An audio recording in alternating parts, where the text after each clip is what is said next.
जय हिंद एवरीवन। आज हम लोग डिस्कस करने वाले हैं इंडियन कॉन्सेप्ट ऑफ सोशोलॉजी का थर्ड लेक्चर।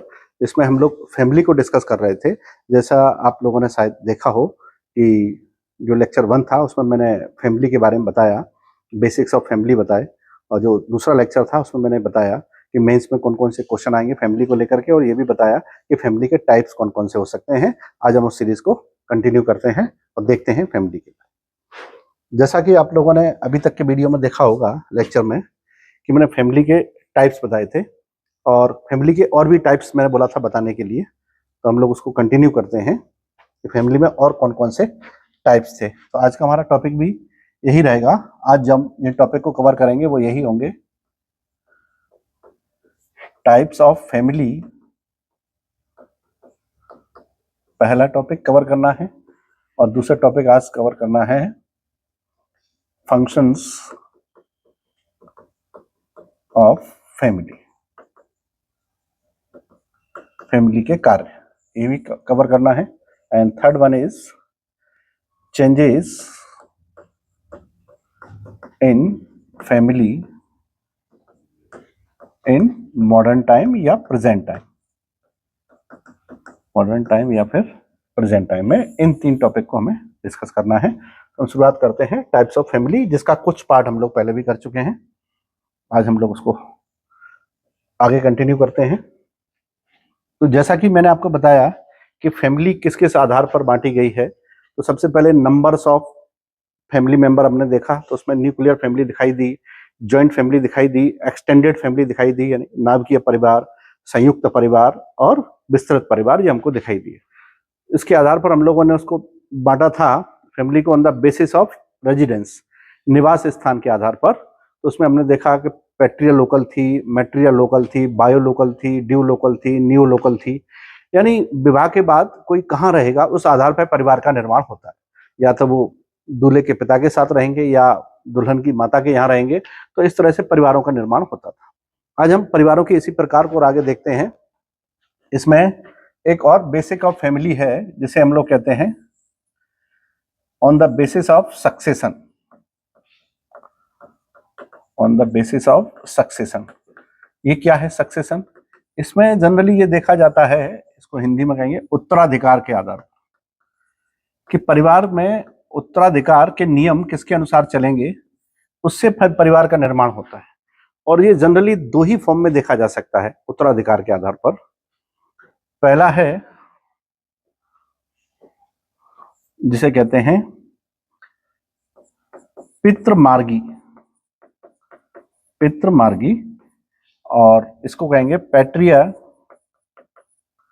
लेटरल, पैट्रियलेटरल, यानी पितृमार्गी परिवार होंगे। पितृमार्गी परिवार वे होंगे जहां पिता की ओर से उत्पन्न, मतलब पुरुष संतान को ही या पिता की ओर से पैदा होने वाले किसी भी व्यक्ति को या उनके संबंधी को संपत्ति का उत्तराधिकारी घोषित किया जाएगा। इसको पैट्रियलेटरल के नाम से जानते हैं, और हिंदी में उसे कहेंगे पितृमार्गी। इसका दूसरा वर्जन है जिसे कहते हैं मातृमार्गी। जब उत्तराधिकार के नियम मां की ओर से चलते हैं तो उसे कहा जाता है मातृमार्गी परिवार। हाँ, ये दोनों ही परिवार हमारे भारत में देखने को मिलते हैं in the region of Karnataka, Telangana, Andhra Pradesh, and specially in Kerala and Maharashtra you can have such kind of families where has patrilateral families. वहाँ पितृ की ओर से ही जो संतान उत्पत्ति है और उसके जो अधिकार है वो उन्हीं को मिलते हैं। तो उनको कहते हैं कि उत्तराधिकार के आधार पर जो परिवार के प्रकार हैं वो 2 प्रकार के देखे जा सकते हैं, पितृमार्गी और मातृमार्गी। नेक्स्ट है उसे कहते हैं वंश नाम के आधार पर। Next one is on the basis of वंश नाम,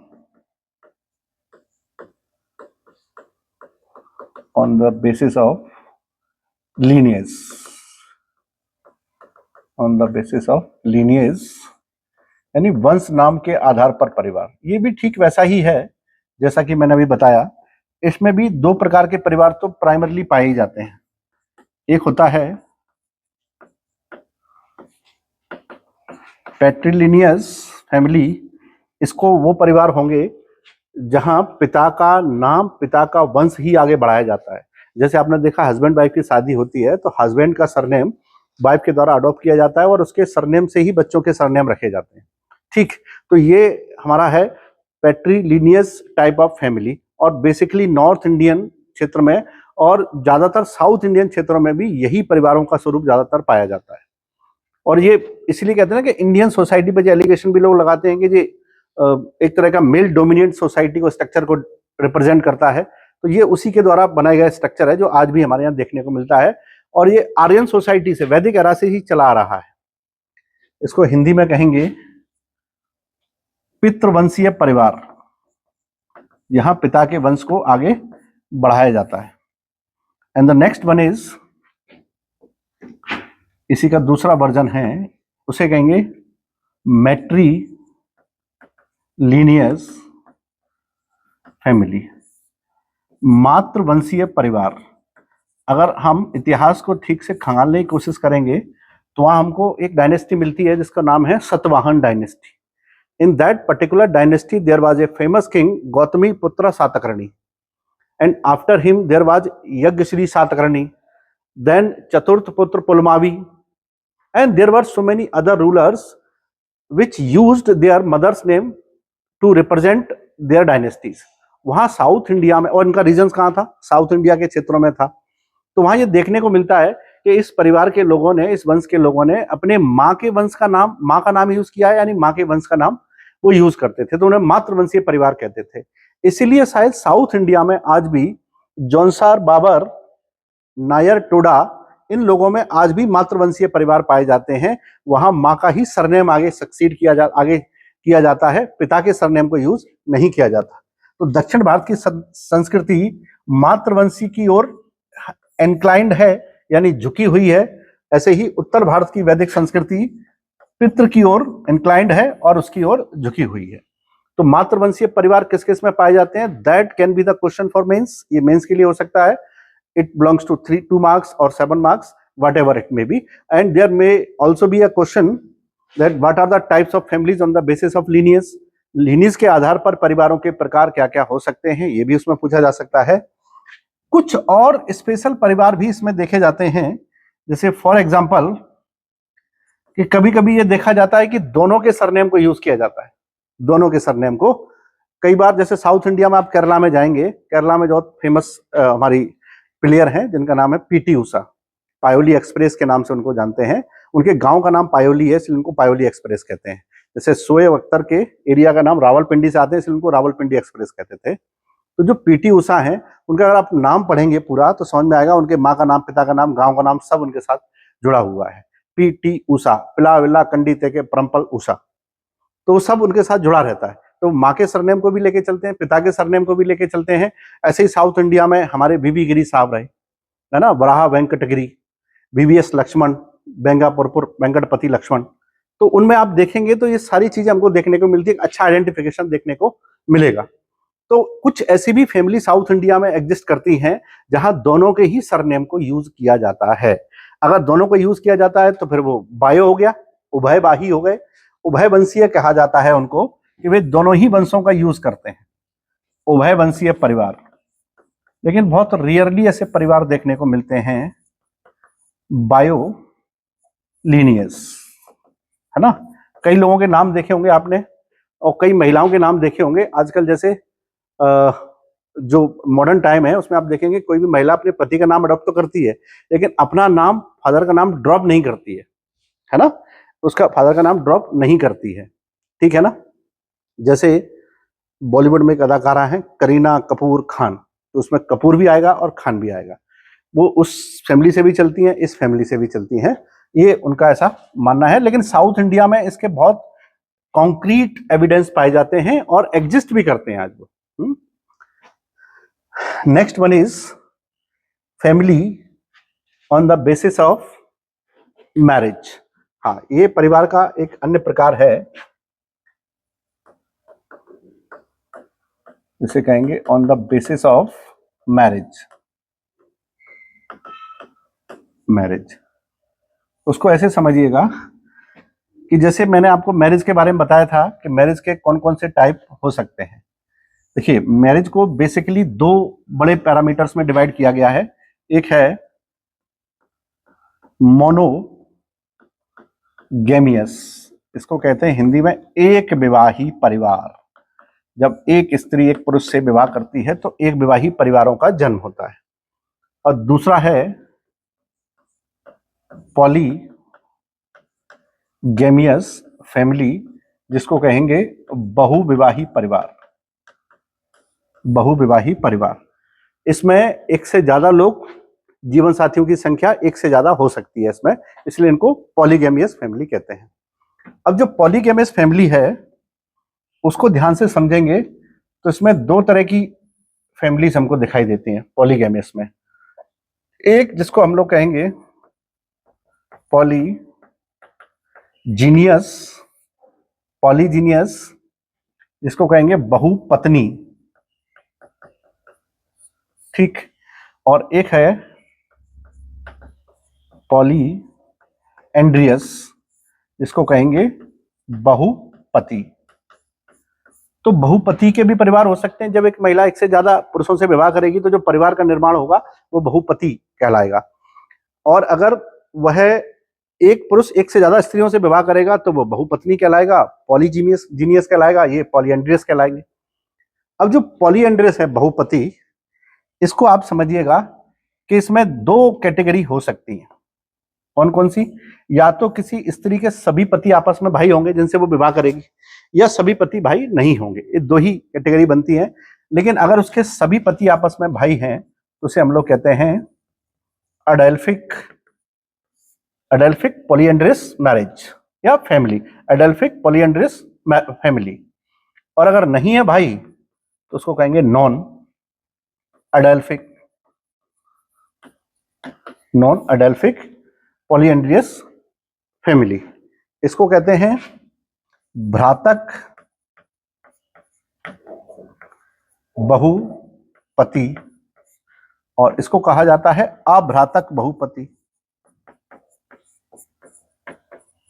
अभ्रातक बहुपति, एक ये विवाह है, एक ये विवाह है। तो आप देखेंगे कि जो पॉलीएंड्रियस मैरिज है उसके कई पार्ट्स हैं और इतने प्रकार के परिवार बन सकते हैं। ये कहां से समझ में आता है कि on the basis of marriage family can be formed in such a way. इसमें एक तीसरा प्रकार भी है, उसको भी समझ लीजिए।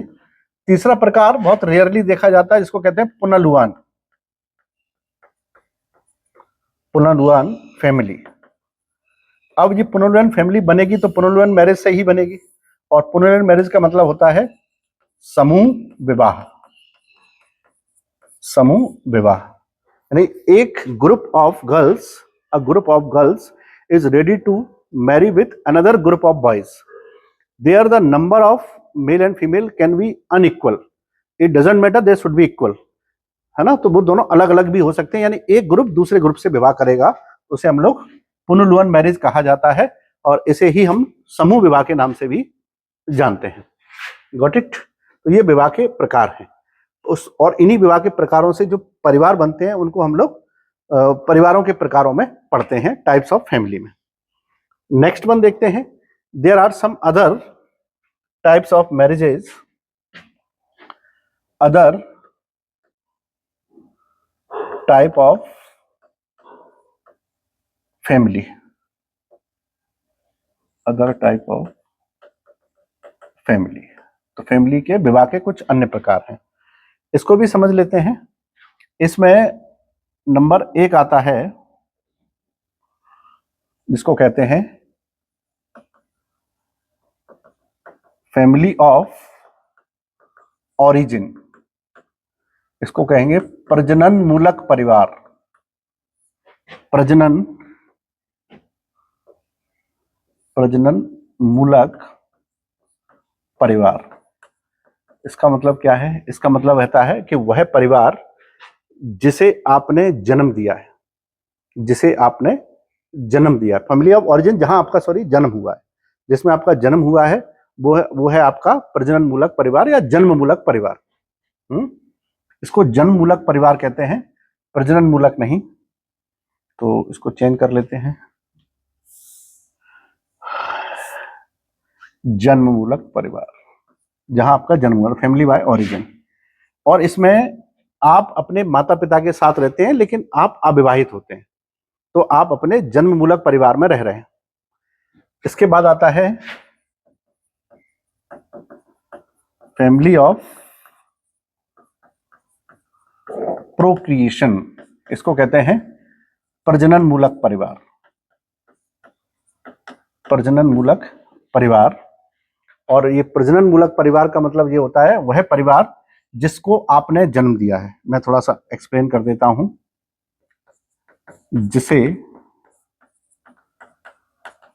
आपने जन्म दिया है, मतलब जहां आपके जन्म दिए हुए बच्चे हैं, उसे हम लोग कहते हैं आपका फैमिली ऑफ प्रोक्रिएशन। और ये जिसमें आपका जन्म हुआ है, जिसमें आपका जन्म हुआ है, जिसमें आपका जन्म हुआ है, वो आपके लिए फैमिली ऑफ ओरिजिन है। जिसे आपने जन्म दिया है वो फैमिली ऑफ प्रोक्रिएशन है। ये दो प्रकार के परिवार पाए जाते हैं। कुछ परिवारों के और टाइप भी पाए जाते हैं, जैसे एक है कॉन्संज्वाइंट फैमिली, इसे कहते हैं समरक्त परिवार। समरक्त परिवार ये साउथ इंडिया में अभी बहुत देखने को मिलेंगे। इसे कजिन मैरिज के नाम से भी जाना जाता है। इसे कजिन मैरिज के नाम से भी जाना जाता है। ये ऐसा कहा जाता है to maintain the purity of blood and lineage, some communities prefer to have consanguine marriage in place of mix up of blood. तो वो ब्लड के रक्त के शुद्धता को बनाए रखने के लिए कजिन मैरिज के सिस्टम को फॉलो करते हैं। हमारे महाराष्ट्र में और साउथ इंडिया के बहुत सारे रीजन्स में इसको देखने को मिलता है, ये कॉन्संज्वाइंट मैरिज। मैरिज के और भी टाइप हैं, जिसको कहेंगे अफिनल मैरिज, अफिनल फैमिली। इसको कहते हैं विवाह संबंधी परिवार। इसमें कई प्रकार के बनते हैं विवाह संबंधी परिवारों में। जैसे विवाहों से बनने वाले परिवार कभी टेम्परेरी होते हैं, कभी परमानेंट होते हैं। Some other types of families are categorized as urban family, comma rural family, comma urban family, rural family, industrial family, industrial family. तो there are various types of families on the basis of various types of parameters. हाँ, बहुत सारे प्रकार के परिवार पाए जाते हैं। You should have a proper diagram or flow chart so that you can memorize them very well, because the question is expected to be asked from this section in mains exam. But topic is very easy, you can go through very easily, you can have the material from various places and you can start to write answers easily. But before to appear in final exam, you have to write again and again various questions and get check from eligible teacher and mentor what ever you have, उसे आप check करा लीजिए। Because उसके बाद आपको समझ में आएगा कि मेरा जो परफॉर्मेंस है दिमाग में रखने से नहीं होता है। What ever you lies in your mind, जो आपके दिमाग में आप रखते हैं, that can not be beneficial if you are not able to put all the material on paper in a specific manner which is asked in question paper. तो अगर प्रश्न पत्र में जो पूछा गया है उसके क्रम में आप उसे नहीं लिख पा रहे हैं, तो इसका मतलब है कि आप उसके वो नंबर हकदार नहीं होंगे जितने नंबर के जितने आप दिमाग में डेटा रखते हैं उसके। हमारा डेटा जितना दिमाग में है उतना अच्छा, उतनी ही खूबसूरती से पेपर पे भी आना चाहिए। खूबसूरती का मतलब ये नहीं कि हम उसको बहुत ज्यादा सजा के लिखेंगे। सजा के लिखने का खूबसूरती का मतलब है कि प्रेजेंटेशन बहुत अच्छा हो, साफ सुथरा हो और स्पीड में हो। इतना भी साफ सुथरा ना हो कि पेपर छूट जाए। तो पेपर ना छोड़ना हमारी पहली शर्त होनी चाहिए कि पेपर तो छोड़ेंगे नहीं, चाहे कुछ भी हो जाए। और ये केवल बातों से नहीं हो सकता है, you have to write again and again and again. फिर आपको ऐसे ही करना पड़ेगा उसको, तभी आप उसे कर पाएंगे। So just start your answer writing and to write again and again various types of questions from various topics and papers, उसको आप लिखिए। तो ये था हमारे यहाँ structure and types of family. अब हमको ये देखना है कि फैमिली के फंक्शंस क्या होते हैं, है ना। तो फैमिली के फंक्शन समझने के लिए पहले हम फैमिली के बारे में जिन लोगों ने जो जो स्टेटमेंट दिए हैं, मैंने पहले भी आपको बताए हैं, उनको हम लोग थोड़ा समझेंगे। सबसे पहले हम लेते हैं कॉम्टे को। कॉम्टे ये फादर ऑफ सोशियोलॉजी हैं, और इनके बारे में ये कहा जाता है कि he is the person who gave a scientific temperament to sociology. Sociology को साइंटिफिक टेम्परामेंट किसी ने दिया है तो वो ऑगस्ट कॉम्टे ने ही दिया है, ठीक। And he started the development of sociology with his mentor Saint Simon, and both worked together between 1818 to 1824. 1818 to 1824, both worked together in Yale University of USA. And in the year 1824, both got separated over the issue of scientific temperament to the forthcoming subject. वो चाहते थे Saint Simon के आने वाला जो विषय हम लोग जिसको डेवलप कर रहे हैं उसे हम लोग एक जनरल साइंस बनाएंगे, और ये चाहते थे कि उसे हम स्पेसिफिक साइंस बनाएंगे। तो ये सोशियोलॉजी की बहुत सुंदर डिबेट है सोशियोलॉजी में कि हम इसे साइंटिफिक माने या आर्ट में माने। तो ये बहुत सुंदर डिबेट है जिसको अपन लोग टॉपिक में, चूंकि इसका कोई टॉपिक आपके सिलेबस में नहीं है, लेकिन फिर भी जब जरूरत पड़ेगी तो मैं इसको डिस्कस कर दूंगा, है ना। कॉम्टे क्या कहते हैं? कॉम्टे ने बहुत सुंदर बात कही है। कॉम्टे कहते हैं कि सोसाइटी की स्टडी करने के लिए जो सबसे छोटी यूनिट है, ज्यादातर सोशियोलॉजिस्ट ने कहा है कि इंडिविजुअल होता है, व्यक्ति होता है।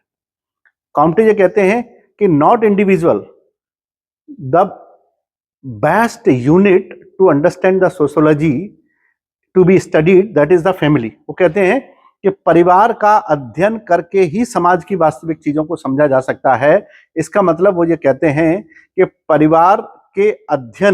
परिवार का अध्ययन ही समाज का वास्तविक अध्ययन होगा व्यक्ति के स्थान पर, है ना। तो he states that to better understanding of sociology, family should be studied in place of individual human being. ये उनका स्टेटमेंट है कि परिवार को ही समाज के अध्ययन की सबसे अच्छी यूनिट मानते हैं अगस्त कॉम्टे। Got it? चलिए, ये इसलिए कहते हैं कि परिवार आपकी जीवन की पहली लर्निंग यूनिट है जहां से आप सीखना शुरू करते हैं। Your learning begins from the family, so it is also a learning unit in your life. और समाज सोशल से, फैमिली से ही आपका सोशलाइजेशन शुरू होता है, वहीं से आप सीखते हैं समाज में रहने की सारी चीजें, तो उसे हम सोशलाइजेशन कहते हैं। तो वो भी यहीं से शुरू होता है। नेक्स्ट वन इज इनको कहेंगे Cooley, Charles Cooley. Charles Cooley states that family is primary group. Charles Cooley का जो कॉन्सेप्ट है प्राइमरी और सेकेंडरी ग्रुप का कॉन्सेप्ट है। उनका ये मानना है कि प्राइमरी ग्रुप वे हैं जहां बहुत लेस नंबर ऑफ पीपल होते हैं but we are having very close relation with them. जैसे फैमिली हमारा प्राइमरी ग्रुप है। हमारे फ्रेंड सर्किल भी दो प्रकार के होते हैं, कुछ प्राइमरी और सेकेंडरी। प्राइमरी वो हैं जो हमारे बहुत कम होते हैं और जिनसे हमारे रिलेशन बहुत इनफॉर्मल होते हैं, और जिनसे हमारे रिलेशन बहुत फॉर्मल होते हैं, जो बहुत बड़ी संख्या में होते हैं, वे हमारे सब कॉमन फ्रेंड्स या इनको हम लोग कह देते हैं कि सेकेंडरी फ्रेंड्स हैं। तो वो कहते हैं कि family is A primary group in the life of individual which provides the essential process of socialization which is much needed to be a part of society।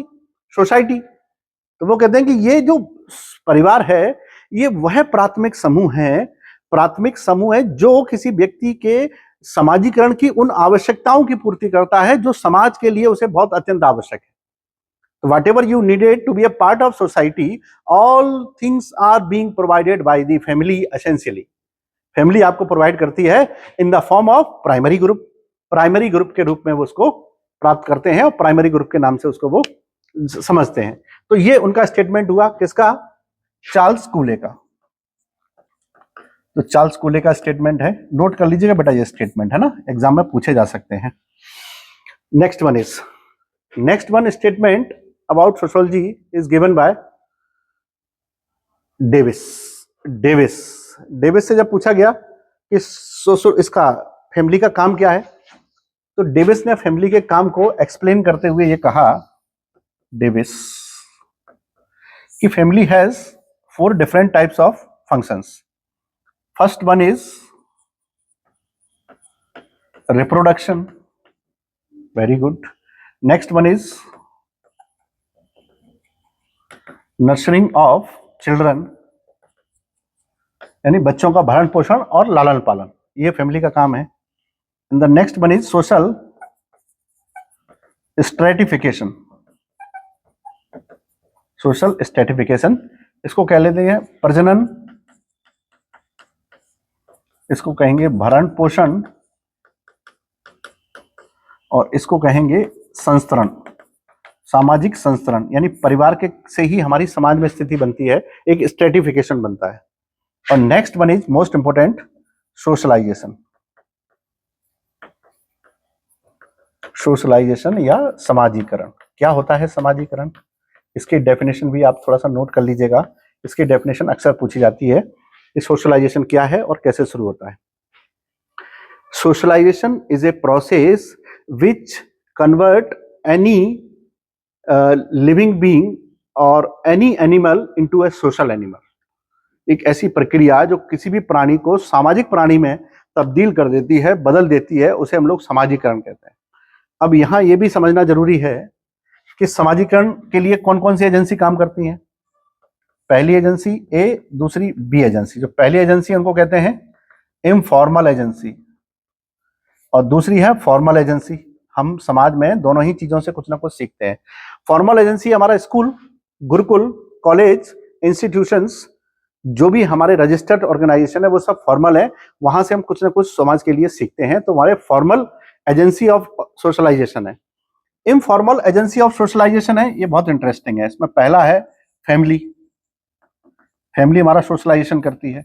दूसरी इसमें एजेंसी है जिसका नाम है नेबरहुड, नेबरहुड यानी आस पड़ोस, और तीसरी इसमें आती है पीयर ग्रुप, फ्रेंड सर्किल।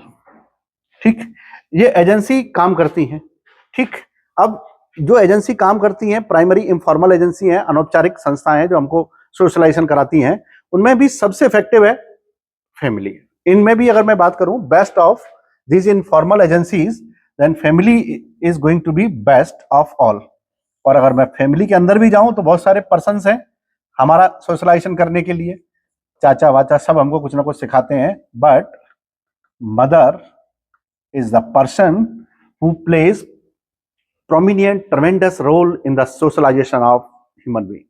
किसी भी मानव के सोशलाइजेशन में उसकी माँ की भूमिका महत्वपूर्ण होती है।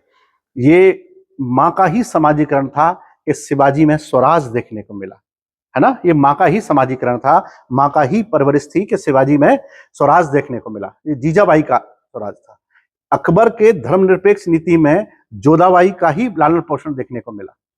ठीक, तो ये वो है जिसको हम लोग कहते हैं कि जैसे उदय सिंह सेकंड है तो वहां कर्णावती का ही वो था स्वराज, वो लालन पालन था कि उनमें अपनी देशभक्ति अपने मेवाड़ के लिए जागी। जहां भी आप देखेंगे किसी भी बच्चे की पहली पाठशाला अगर उसका घर है तो उस पाठशाला का पहला टीचर उसकी माँ होती है ना।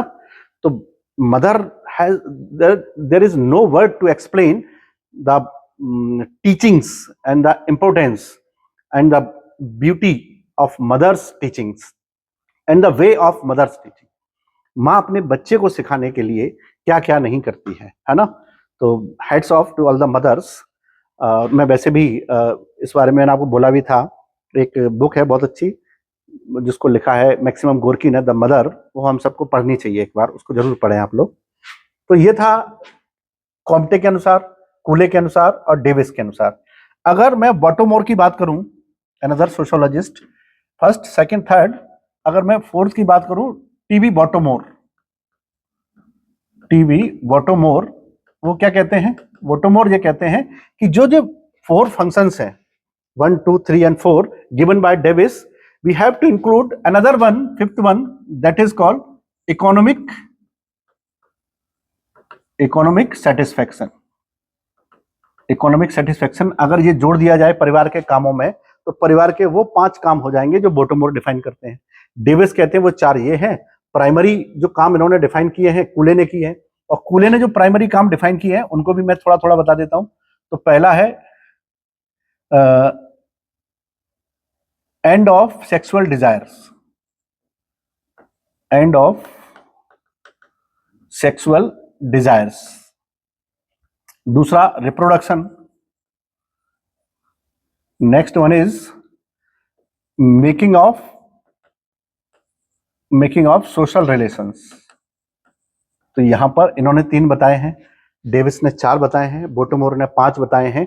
इन लोगों ने फैमिली के इनके अलावा भी बहुत सारे काम हैं, हम लोग समझ रहे हैं। अभी मैंने पहले भी बताया कि this is the finest and biggest topic to be discussed in such a long parameter. हम इसको बहुत लंबे उसमें डिस्कस कर सकते हैं, बशर्ते provided that we have to keep in our mind कि we are studying for our exam only, हम एग्जाम के लिए उसको पढ़ रहे हैं।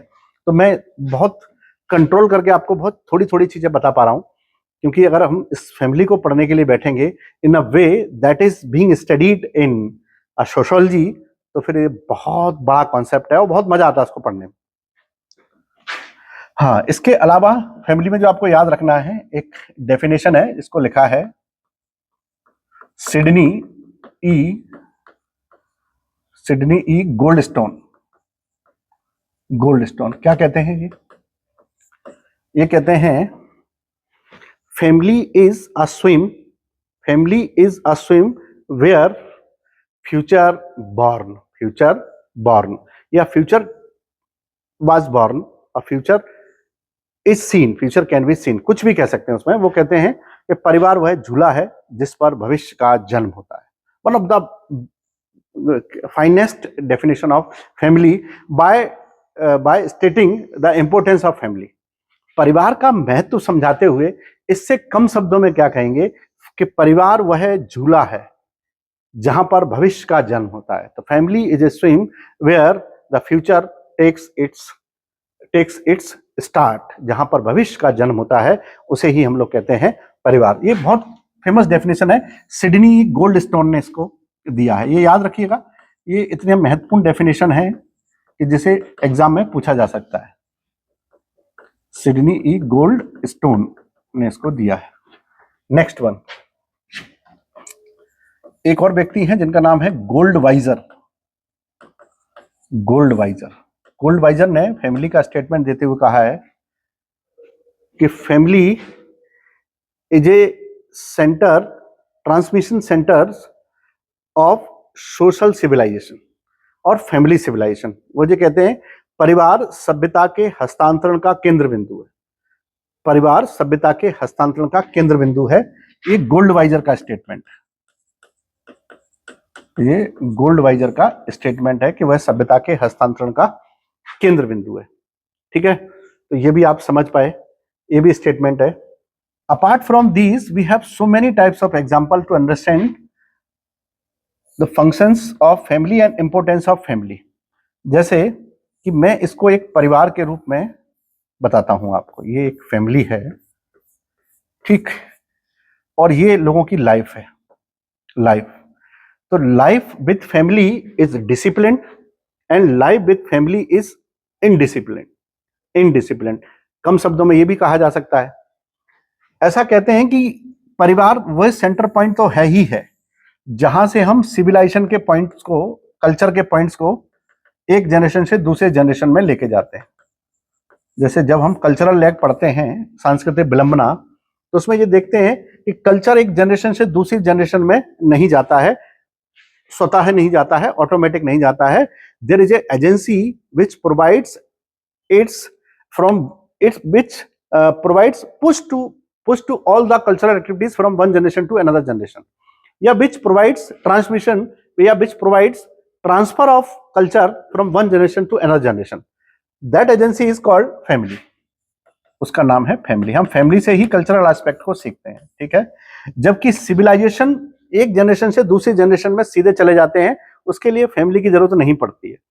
सिविलाइजेशन एंड कल्चर के डिफरेंस को हम लोग ऐसे भी समझ सकते हैं कि जो हमारे अंदर है, whatever lies in ourselves, that is culture, और जिसके अंदर हम हैं वो हमारा सिविलाइजेशन है।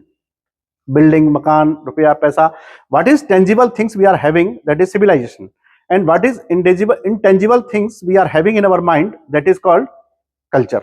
तो वो सब कल्चर है और ये क्या है, सिविलाइजेशन है। तो सिविलाइजेशन कभी भी एक जनरेशन से दूसरे जनरेशन में फैमिली के द्वारा नहीं, वह स्वतः ही पहुंच जाता है ऑटोमेटिक, जबकि कल्चर को सिखाने का काम फैमिली करती है और वो फैमिली के द्वारा एक जनरेशन से दूसरी जनरेशन में पहुंचता है। तो फैमिली यहां पर भी कल्चर ट्रांसफर के लिए एक बहुत बड़ा रोल प्ले करती है ना। Apart from these all statements we have to discuss some specific and well defined function of family. तो परिवार के कुछ स्पेशल कार्यों को, फंक्शंस को हम लोग समझ लेते हैं, तो आप उसको अच्छे से समझ पाएंगे। ठीक है, फर्स्ट वन देखते हैं, बायोलॉजिकल फंक्शन। फैमिली के बायोलॉजिकल फंक्शन कौन कौन से हैं? पहला है, दूसरा है और तीसरा है। First one is sexual satisfaction. इसको दूसरे शब्दों में कह सकते हैं कि सोशली अप्रूव्ड सेक्सुअल रिलेशंस, ये कहीं ना कहीं फैमिली का एक बायोलॉजिकल फंक्शन है।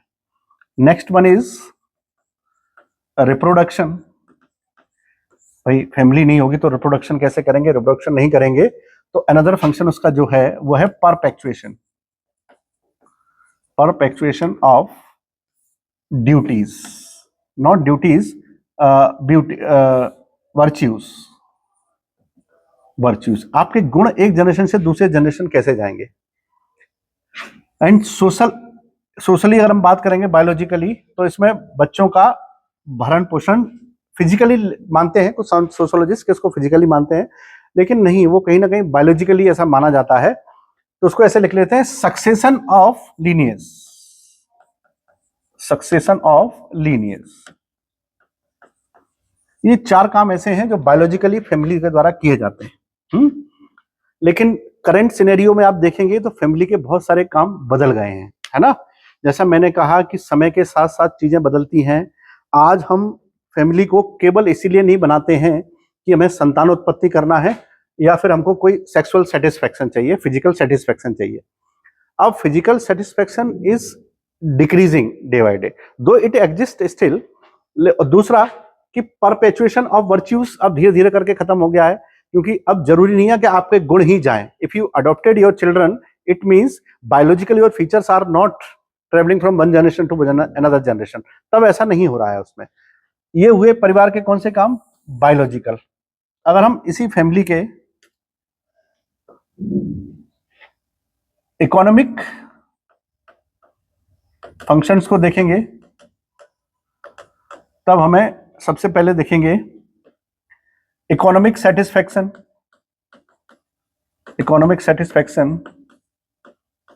इकोनॉमिक सिक्योरिटी,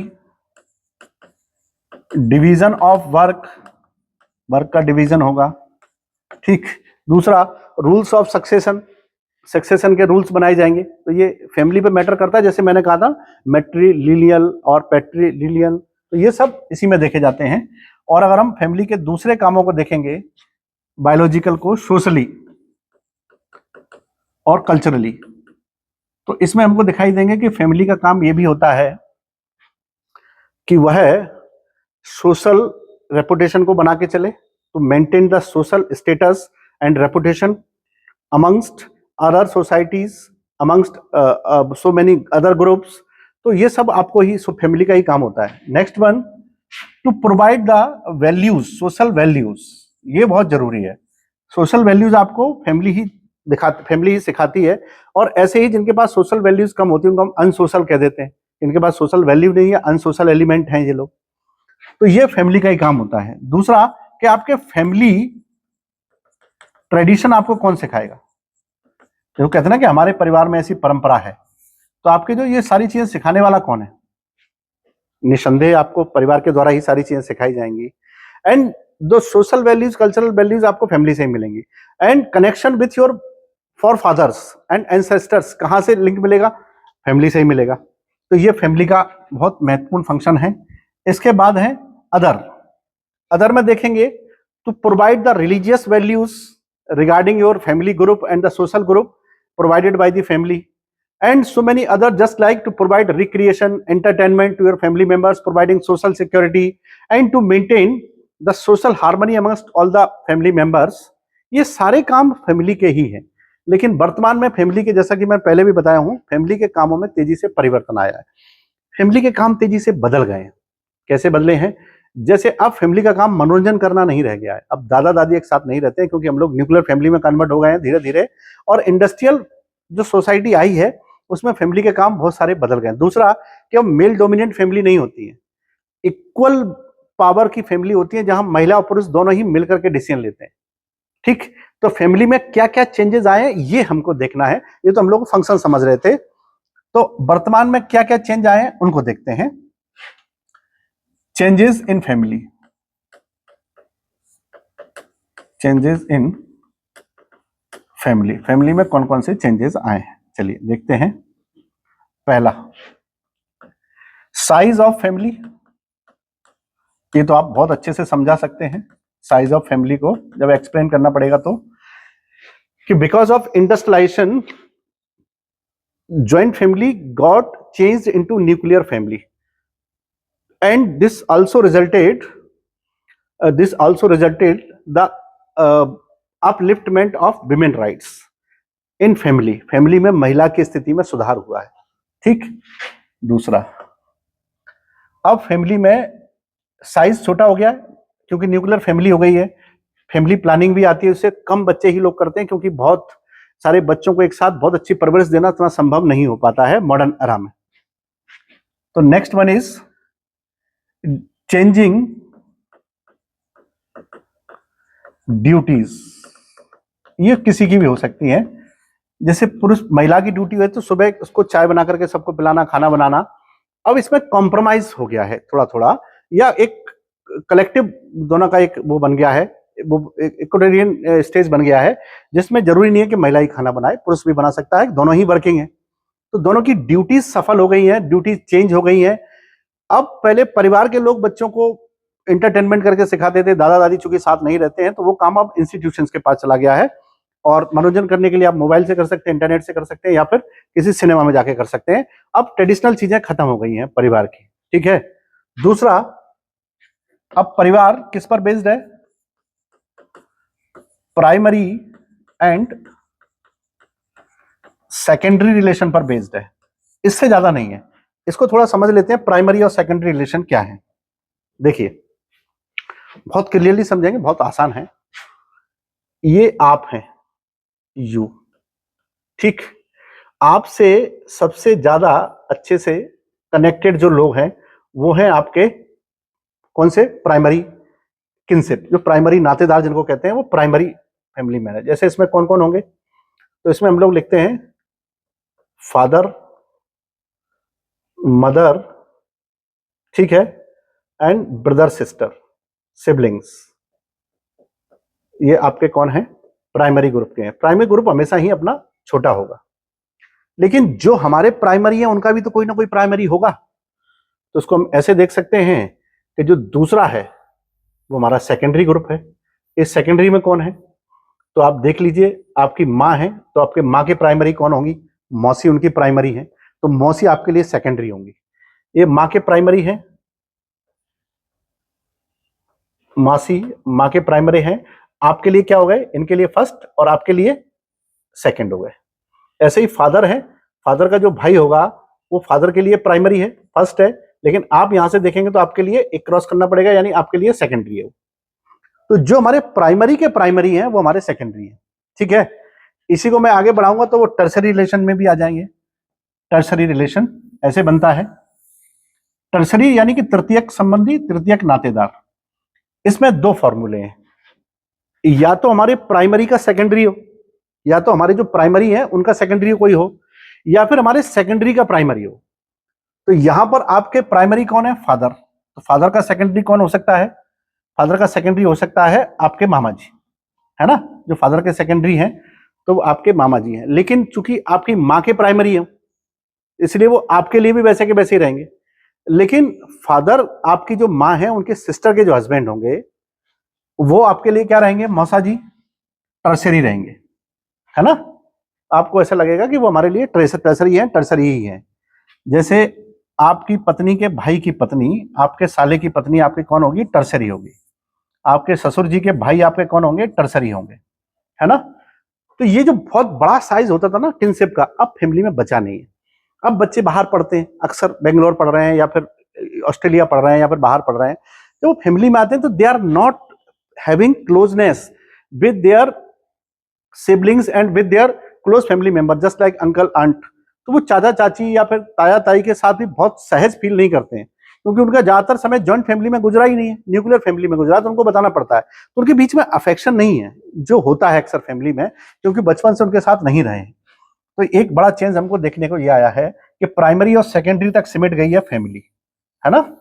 इससे ज्यादा फैमिली, पहले तो भाई नातेदारों के नातेदार, किनशिप के किनशिप, बहुत बड़ी ग्रुप होते थे और शादियों में इतनी लोग इकट्ठे होते थे कि अब लोग एक दूसरे को एक्चुअली में, जैसे कम बच्चे पैदा किए, एक सिस्टर है एक ब्रदर है और उनके कोई चाचा है ही नहीं, तो उनके बच्चे क्या समझेंगे चाचा, ना वो दूसरे रिलेशन को, ताऊ को समझ पाएंगे, क्योंकि अब ये धीरे धीरे करके कम होते जा रहे हैं। तो साइज ऑफ फैमिली चेंज हो गया, ड्यूटीज ऑफ फैमिली चेंज हो गई हैं, अब फैमिली श्रिंक हो गई है, प्राइमरी और सेकेंडरी रिलेशन तक ही सीमित हो गई है। और मैं तो कह रहा हूं प्राइमरी तक ही बची है अब तो, धीरे धीरे करके आगे चल के तो वो भी नहीं बचने वाली है ना। हम लोग ये सब क्या है, वेस्टर्नाइजेशन का इंपैक्ट भी है कि हम लोग वेस्टर्नाइजेशन वर्ल्ड से ही तो इंडस्ट्रियलाइज हुए थे और इंडस्ट्रियलाइजेशन से हम लोग यहाँ पर पहुंचे हैं। तो ये फैमिली में चेंज हो गया। दूसरा है कि फैमिली में अब रोल ऑफ विमेन चेंज हो गया है। रोल ऑफ विमेन अब बेचारी वाला नहीं है, बेचारी वाला नहीं है, अब वो वाला रोल है जो वो डिसीजन मेकर हो गई है। तो women got centralize position in a family, और ऐसा इसलिए भी है कि she is also working women, working women है। जैसे मैंने बताया था पहले कि अक्सर पहले एक बड़ा अजीब सी बात चलती थी, उनका आप क्या करते हैं, उन्होंने कहा हम इंजीनियर हैं। आपकी वाइफ क्या करती है, उन्होंने कहा हमारी वाइफ कुछ नहीं करती है। हम महिलाएं जो घर पर सुबह से लेकर शाम तक काम करती है उसको हम कुछ नहीं समझते थे। वो तो एक स्टडी ने ये बताया कि महिलाएं जो घरों पे काम करती हैं वो 2.5 लाख करोड़ से भी ज्यादा का है एक साल में। इतना सारा काम होता है पूरे देश में, अगर वो काम महिलाएं नहीं करती तो कोई ना कोई तो करता, और जो करता तो उसका पैसा लगता, तो इतना पैसा बचाना कमाने के बराबर होता है ना। Saving of money is just like earning of money, है ना। तो वो महिलाएं इतना पैसा बचा रही हैं। इसीलिए एक बहुत फेमस क्वेश्चन है कि discuss the role of women as lubricant in the life of man. पुरुषों के जीवन में महिलाओं की स्नेहक के रूप में भूमिका को समझाइए, जो उनकी लाइफ को इजी करती हो। तो ये बहुत आसानी से समझा सकते हैं। तो रोल ऑफ विमेन बढ़ गया है। अब चेंजिंग ऑफ रिलेशन, ये एक बड़ा टॉपिक है। रिलेशन चेंज हो गए, किस किस के चेंज हो गए, भाई बहन के बीच के संबंध बदल गए, नाउ दे आर फ्रेंड, ठीक है। माता पिता के बीच के रिलेशन भी बदल गए हैं। अब महिला की स्थिति वो नहीं है कि वह पुरुष की सारी बातें माने। It means there is a instinct और there is a instinct and abolition of पति परमेश्वरा। जो पति परमेश्वरा का कॉन्सेप्ट है अब वो नहीं बचा है, और होना भी नहीं चाहिए। वो कॉन्सेप्ट एग्जिस्ट करता था पहले, अब नहीं है, पति परमेश्वर नहीं है, ठीक। दूसरा एक ये भी चेंज हुआ है कि अब जो फैमिली के मेंबर्स थे, अब जो जीवन साथी का जो चुनाव करने जाते थे परिवार के लिए, जैसे विवाह करने के लिए गए, तो उसमें महिला को तो कोई पूछता ही नहीं था, पुरुष का ही रोल बड़ा होता था। लेकिन अब वो रोल आ गया है कि महिलाएं भी पुरुषों को रिजेक्ट करती हैं, महिलाएं भी पुरुषों को रिजेक्ट करती हैं। और एक कोई अचंभे वाली बात नहीं है। Everyone wants his or her life partner according to them, वे अपने अनुसार चाहते हैं। तो वे चाहेंगे कि जिससे हमारी फ्रीक्वेंसी, जिससे हमारी मेंटलिटी मैच होती है, उससे ही हम विवाह करें। तो परिवार के सदस्यों में रिलेशन बहुत चेंज हुए हैं, है ना। दूसरा एक आ गया है कि फैमिली में एक नई तरह की फैमिली इंट्रोड्यूस हुई है, जिसे कहते हैं टेम्परेरी फैमिली। उदाहरण के लिए कह सकते हैं जैसे कि अब फैमिली में पहले नहीं था, लेकिन अब बहुत तेजी से एडोलसेंस के मामले बहुत बड़े हैं, जिसको कहते हैं हम अडल्ट्री बहुत बढ़ गई है फैमिलियों में, अडल्ट्री बहुत बड़ी है। अब आपका विवाह के समय जो पैरामीटर्स होते थे वो फॉलो नहीं किए जाते हैं। अब फैमिली में अब आप ये मान के चल सकते हैं कि जैसे लिविंग रिलेशन है, living relation is also creating a temporary family. हालांकि उसके बहुत अच्छे रिजल्ट देखने को नहीं मिले, कई बार उसके नेगेटिव रिजल्ट भी देखने को मिले हैं। तो हमने सोसाइटी में चेंज तो ला दिया है, फैमिली को चेंज तो कर दिया है, लेकिन साइड इफेक्ट देखने के लिए भी हम लोग तैयार रहें, क्योंकि हर जो चीज तेजी से बदलती है बहुत ज्यादा साइड इफेक्ट क्रिएट करती है ना। तो फैमिली के रोल बहुत सारे चेंज हुए हैं। अब ये रोल क्यों चेंज हुए हैं, इस पर भी थोड़ी सी बात कर लेंगे संक्षिप्त में, फिर कभी डिस्कस में बात करेंगे। पहला है इंडस्ट्रियलाइजेशन। इंडस्ट्रियलाइजेशन, और मुझे लग रहा है कि only the industrialisation is cause. Next one is, हम इसको डिफाइन कर सकते हैं, राइज ऑफ एजुकेशन। एजुकेशन बहुत अच्छे अच्छे लोगों को बदल देती है, उनके जो टेम्परेरी, जो उनकी ट्रेडिशनल चीजें हैं वो बदल जाती हैं। And third one is urbanisation, इससे भी बड़ा है, फैमिली के परिवर्तन हुए हैं फैमिली में। नेक्स्ट वन इज जिसको कहते हैं विमेन, हाँ, feminist movement and feminist movements and women empowerment, women empowerment, इससे भी बदले हैं। और नेक्स्ट वन जिसको हम लोग कहते हैं वेस्टर्नाइजेशन। वेस्टर्नाइजेशन का बड़ा रोल रहा है।